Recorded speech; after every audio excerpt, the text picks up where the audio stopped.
In terms of tracking events in Libya the last fortnight for the CoreGap bulletin, clearly kind of a digging in on all sides, not just the rebels, not just the Gaddafi loyalists, but also the intervening NATO troops. The UK, Italy, and France all announcing that they're going to send in military advisors, suggesting that they're admitting to themselves and the world this is a bit of a stalemate. So advisors to help the rebels finish the job is a necessary step.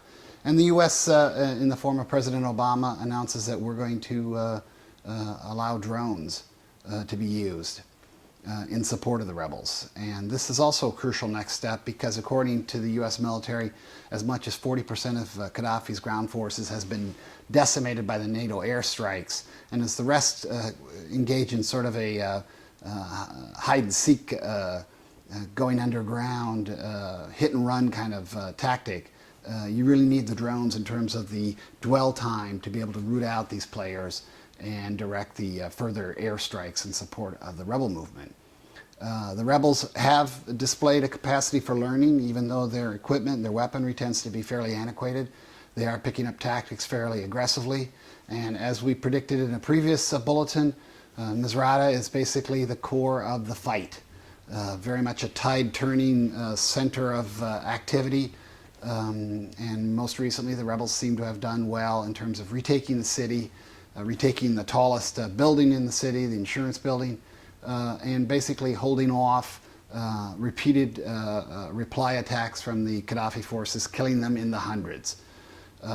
So they're getting savvier, they're getting stronger, it would seem, and they're getting smarter in terms of their public relations. They recently announced that they have, in effect, a draft constitution that will serve to guide their budding governmental structure, and it promises equality regardless of race, religion, and gender. So they're trying to signal to the world that in terms of what happens post-Gaddafi, this is going to be as potentially positive a course as possible. The NATO approach, again, pretty much focused on doing just enough to get by, not unlike what they did in the Balkans, the air power, everybody emphasizing that they're going to stick with this until Gaddafi is overthrown, but everybody also emphasizing that the Libyans themselves need to do this. We like to point out that in terms of the drone choice by the United States, while many people, the realists, are saying this is kind of a last gasp effort of NATO, we think the long-term trend, the non-boots-on-the-ground approach made possible by drones, speaks to kind of a lowering of the threshold for Western powers in terms of interventions. I'd like to point out that the term bitter enders actually goes back to the old Boer War at the beginning of the 20th century. We know from the Iraq experience when that phrase was used by Bush administration officials to describe the remnant and the persistent fighting elements of Saddam's loyal forces. That can go on for quite some time.